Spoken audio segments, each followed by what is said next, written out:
ClipNTell versus Meta. Yes. Yeah. So, If you've been wondering where ClipNTell is on Instagram, Meta recently disabled the account. Apparently, this is a global, pervasive issue that's affecting thousands of people and their livelihood and incomes.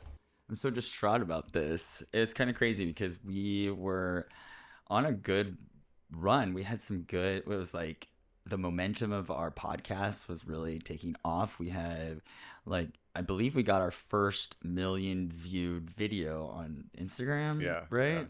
yeah, Funny how that just happened right after. yeah. So my Facebook account got permanently disabled. Which is interesting because you haven't posted on Facebook. So You are, Facebook, yes, is yeah, basically a relic app that I only have to basically see what my mom posts. mm, I I actually when somebody it's so funny when people it's actually so funny. So this is gonna sound so shady, but when people wish me happy birthday on Facebook, I'm like, you guys just still using this? I mean, thank you for the birthday wishes. I'm like judging everyone who wishes me a happy birthday. But yeah. Basically it's an app that and I also use Meta, or I also use Facebook to log into like third party apps too. yeah, yeah. Which is crazy because nowadays in the world that we live in, our life runs through social media in so many ways. I mean, you see our entire business was on Meta, so or through Facebook and Instagram and all these things. And it's not only, it doesn't just stop financially, but you have a lot of connections, right, through Right. that people that you keep in touch with in ways that you network and Right. So yes, so when Meta permanently disabled my Facebook account, which they said my Facebook account violated the terms of and conditions, but they didn't state what those were exactly. It was just a broad statement, and they said that at first that my account was suspended. So on June 30th at 2:59 a.m., Meta sends me an email saying that my Facebook account has been suspended. This is because of your account activity, and it doesn't follow the terms and service.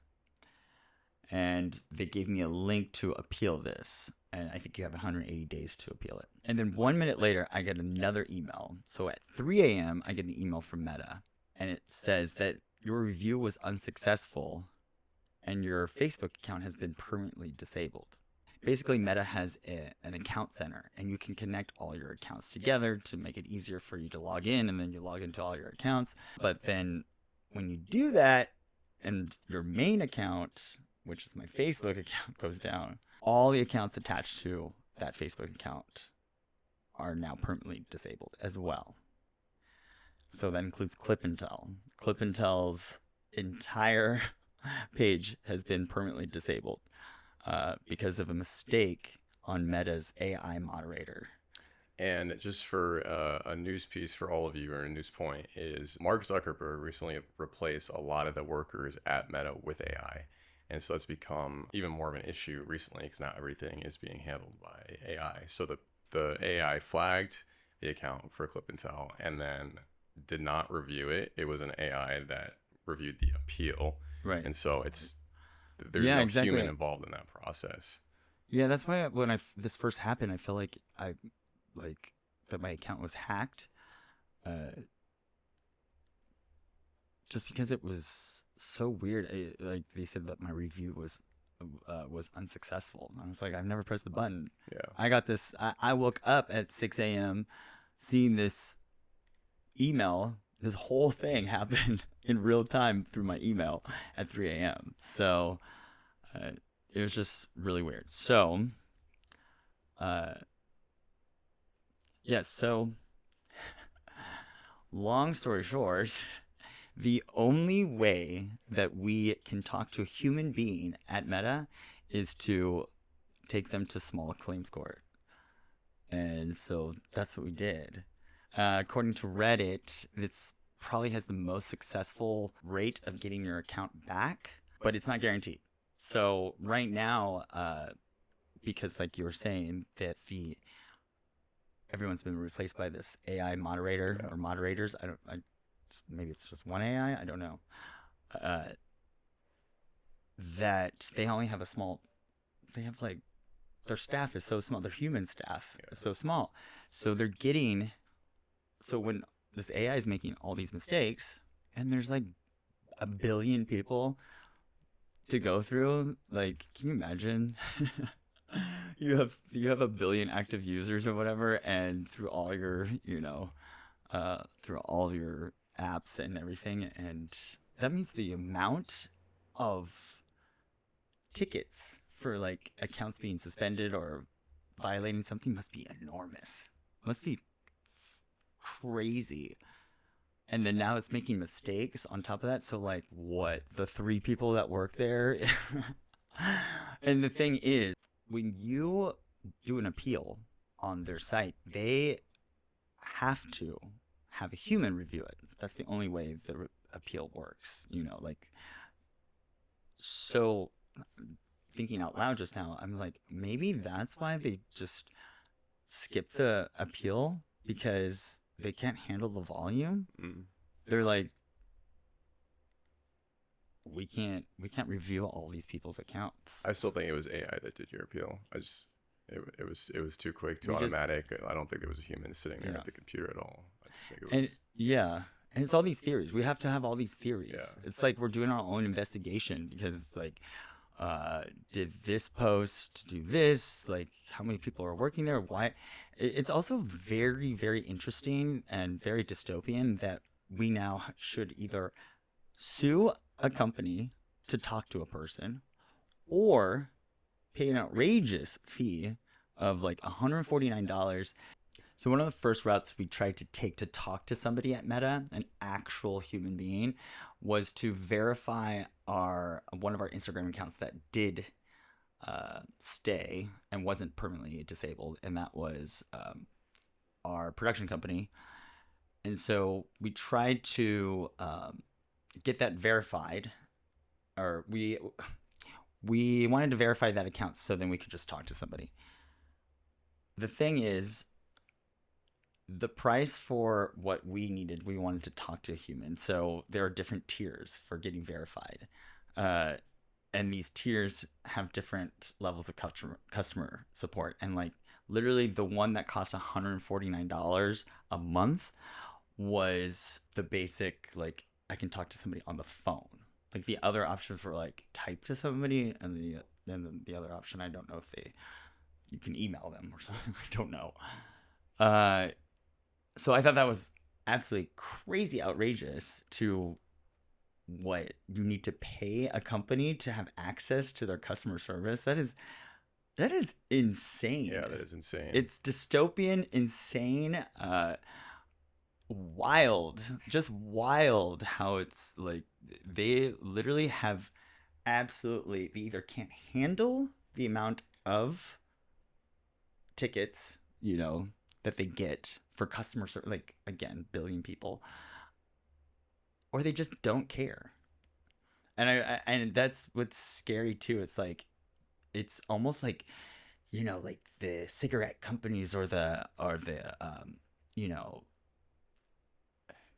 fast food companies or whatever. They're like, they're so addictive that they're like, we don't even need to supply customer service, because they'll be on our fucking app no matter what. Yeah. They can't, Yeah. The only difference I would say is that, in terms of like cigarettes and stuff, is that there weren't families and people all across the world necessarily making their, like, obviously there were the people who work for the company, but when we're on this Meta platform, we're making our living off this platform. There are people all over the world making their living off this platform. So for a company to just replace their workers with AI, and there's no way to talk to a human being unless you paid a subscription, and even then, you or I couldn't get to that subscription. It was like impossible to get through a verification process, and every step of the way, We are being looped. We are being given incorrect directions. I have evidence and screenshots that shows that the Meta AI was giving us incorrect links to rectify the situation. So all across the board, the AI was just really god awful. The reason that route didn't work out is because I couldn't get verified. Um, they, I have had my personal Instagram account verified, so I've already scanned my ID into their app. So when I was trying to verify again using my ID, for some reason, they would not verify me. So I and that's also very dystopian too. They're like they're scanning my ID, and then they know that I'm associated with this permanently disabled account, and that they're blocking me from getting verified, so they can stop me from even talking to a person. Yeah. Which is crazy. So that route didn't work. So then we decided to get a lawyer, and we went with Legal Shield, and they were great. And they connected us to a law firm. They connected us to a law firm, Parker Stanberry, and yeah, they wrote up a letter of demand. So the first route that a lot of people took after they couldn't get customer service is to have a lawyer draw up a letter of demand. So we talked to a wonderful lawyer, Shari Sahab, and she explained to us that this kind of complaint towards Meta is so common. She gets multiple a day, and that's like one of her things that she does is for a lot of people are these letter of demands. And she said that it used to be like 2 weeks after sending that letter, you usually would get your account back. But she says today, because of, again, their lack of actual human staff at Meta, she's like, if this was 6 months ago, it would be 2 weeks.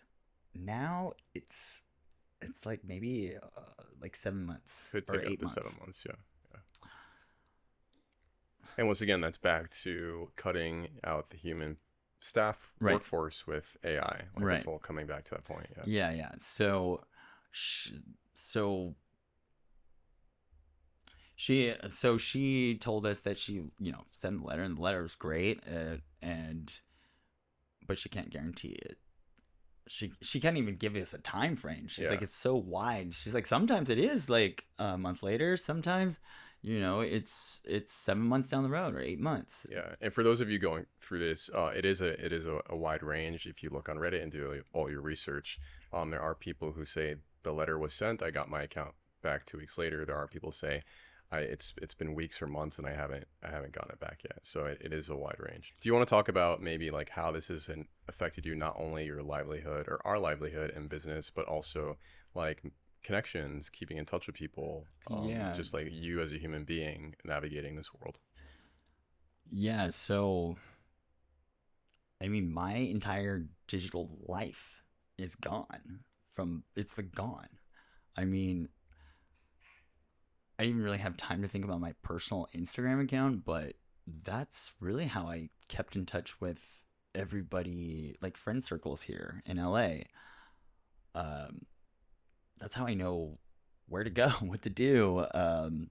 It's also social. It's very social. Like Instagram is for like local people that you meet. Like at least that's how I use it. Like Instagram is like I'll meet somebody like at a club or at an event or wherever, and it's like, can I get your Instagram? Yeah. Like you never say, can I get your TikTok? Like who said that? I mean, even phone numbers. It's you still get a phone number from people, but Instagram is, like you said, very local. You are keeping in touch. You are staying networked. You are connecting with friends, making friends through this app. Yeah, exactly.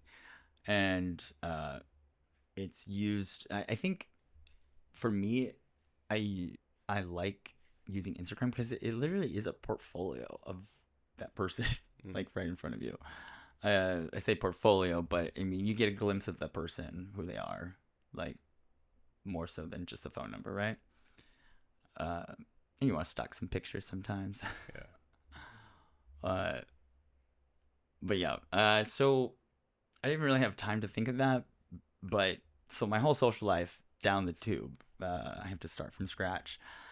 Um, again, personal stuff would be like my Facebook I've had since like college, really. So like 2009.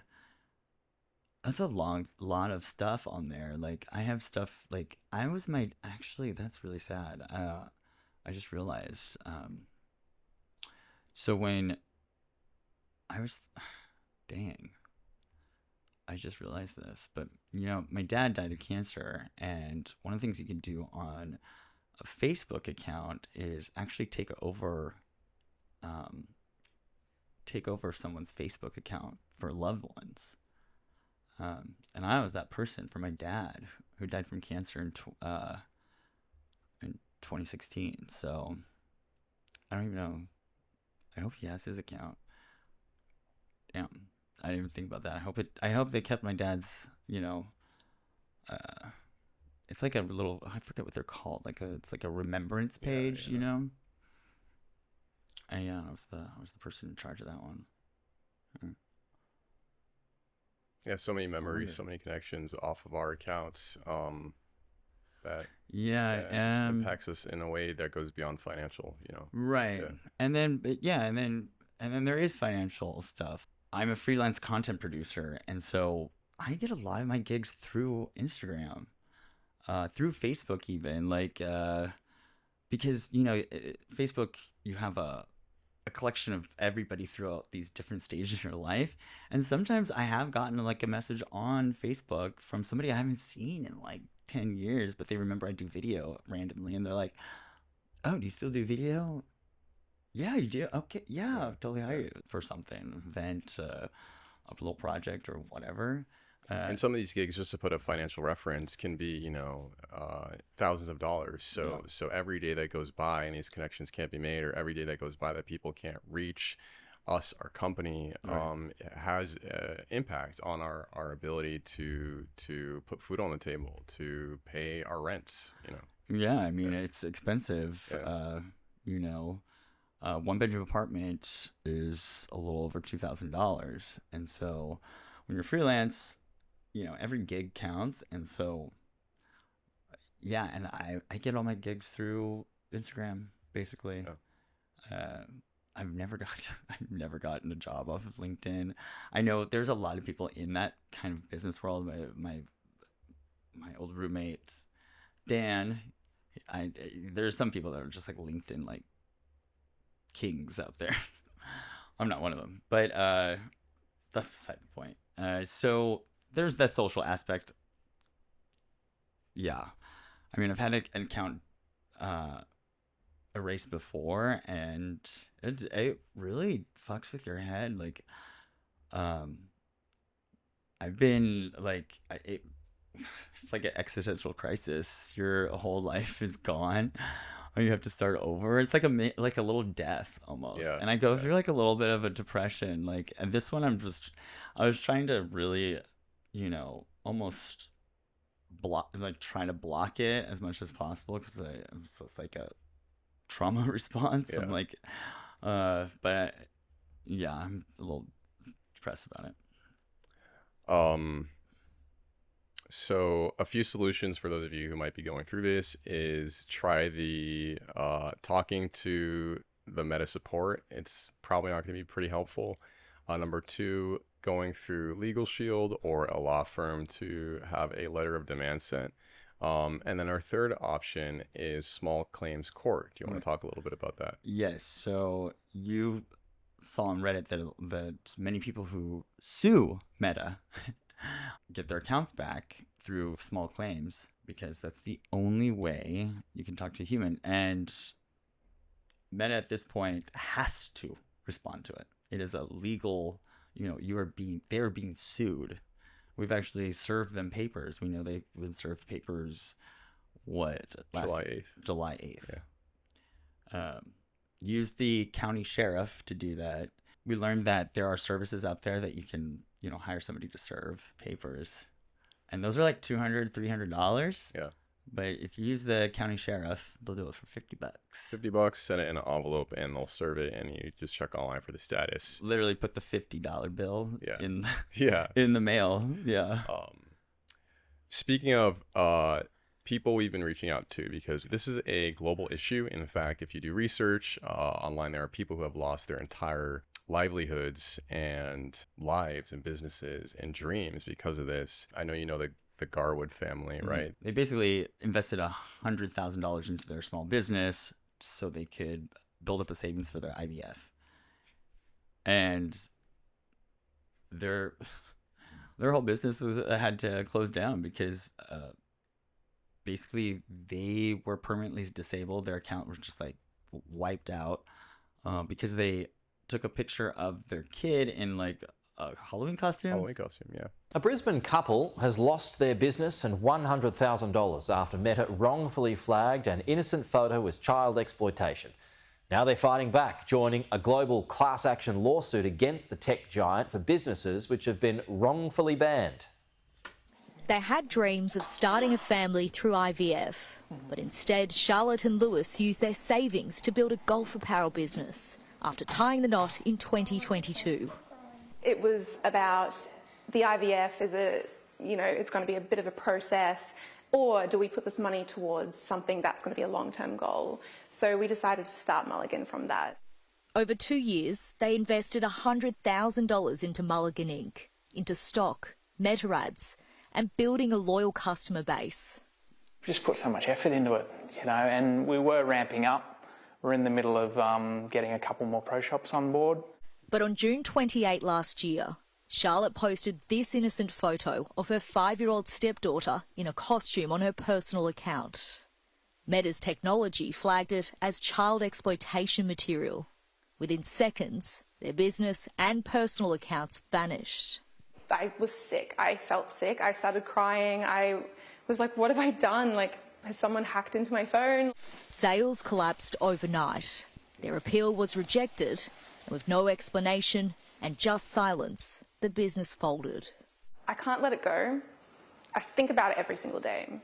Yeah, it's terrible for your mental health and just people thinking that you failed. When it goes out the window, you sort of feel really depressed and, like a bit of a loser, to be honest. Now, Charlotte and Lewis are taking steps to join a class action lawsuit against Meta, led by Amicus Law PC. The US law firm is demanding answers and damages for thousands of businesses impacted by wrongful bans. It's going to be a combination of compensation for the damage that they've done, so lost business opportunity, interference with business contracts. More than 5,800 impacted businesses globally have expressed interest in the lawsuit, and that number is growing. They're a tech mogul. You can't look me in the face and say there's no way possible for you to reactivate an account when you own everything around it. For Charlotte and Lewis, they may never recover what Meta took, but they want accountability. I don't want the bullies to win. We're not going to start Mulligan back up because it's scarred us and it's a memory, but if we can help other people. They couldn't appeal, they couldn't do anything, just like gone.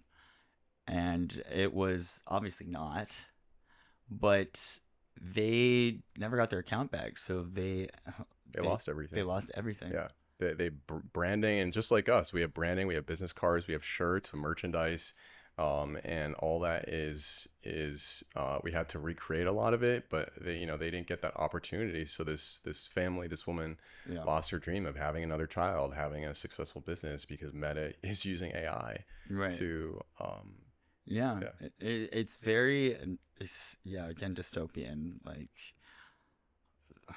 these robots are like censoring us. That's wild. Speaking of censorship, I do want to go over some of the people we've reached out to, and kind of read you a statement from the Meta Oversight Boards, the people who are supposed to oversee Meta, and sort of critique and assess its system of overseeing, I guess. So the Oversight Board published an evaluation, a full report on Meta's LLM, so their large language model, their AI. And they said, the Oversight Board today published its first evaluation of leading large language model LLMs, finding that some of the world's most used AI systems, from Meta, could be reinforcing and extending the censorship laws of repressive regimes to global audiences, creating censorship by proxy, and ultimately restricting the free speech rights of all users. Oh my God, that is so scary. It is. It is. That is crazy. So that goes back to a point of like, you know, us trying to figure out what the hell my account did that possibly, you know, triggered this. And like, But your account didn't do anything. my account didn't do anything. Yeah, and all these thousands of accounts across the world Yeah. have already, Right. yeah. You know, Meta's AI has been egregiously false more than once. There are so many stories, and I'm just going to mention one more before we sort of close this out. Of Carolyn Gingery in Washington, D.C. She was getting death threats online from several accounts. She reports it to the Washington, D.C. police, and she says, I'm being threatened. She reports it to Meta. Meta doesn't do anything. In fact, instead of taking down the accounts that are sending her death threats, several accounts, they disable her account. So she had to go back to the police, and she currently has an active federal lawsuit against Meta for this reason, which just speaks to the point. Their AI is not handling this. The AI should be able to clearly distinguish, you are receiving death threats. You are receiving death threats from several accounts. I'm going to handle this. Instead, they disable her account and leave these very violent offenders to send more death threats to other people. Yeah. So now it's just crazy to see, like, there's consistent proof of their AI constantly messing up, and nothing is being done about it. Yeah. That's wild. Yeah. The only thing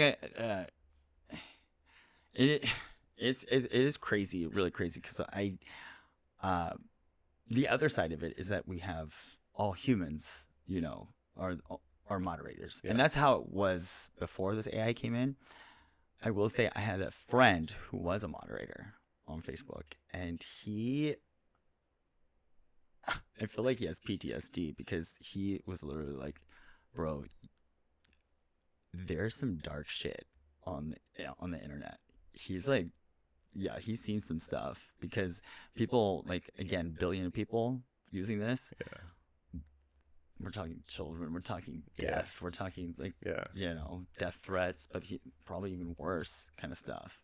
So that's the other side of it. We're traumatizing humans because you just think of, like, what I think about is like literally a room packed with people. Maybe cubicles, but like more dystopian is everyone out in like an open,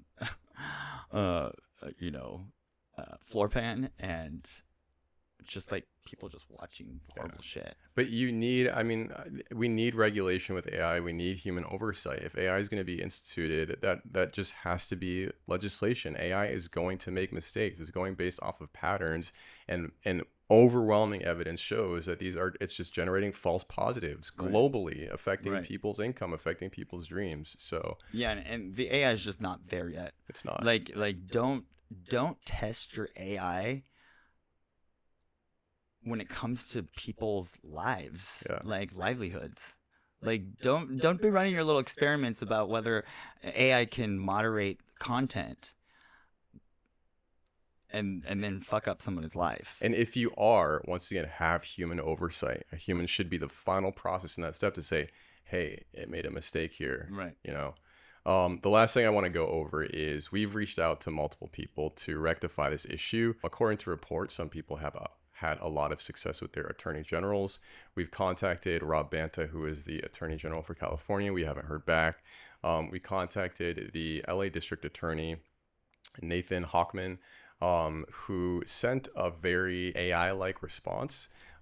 We did ask for confirmation that this was a human response. We have not received confirmation yet, and it has been weeks. So it feels as though everyone in this process is sort of using AI, and it's not to the benefit of any of the parties involved. So Nathan Hochman, if you're out there or if your office is out there, we would love to hear a real response and maybe some help because as I've said before, there are other states, other people, other constituents in their states where they're able to get help from their judicial system. So it only makes sense that you could either point us in the correct direction or help us out. Carissa Bell from Engadget, Kara Kenny from ABC News. We've reached out to them for interviews. I haven't heard back, but they have reported on this issue, so thank you for reporting on the issue. California State Senator Ben Allen, we have not heard back from. It's been weeks. We've contacted the Meta Oversight Board, who consistently does oversight for Meta. Have not heard back. We're hoping that you will reach out with some sort of statement. Amicus Law is also leading a class action lawsuit for individuals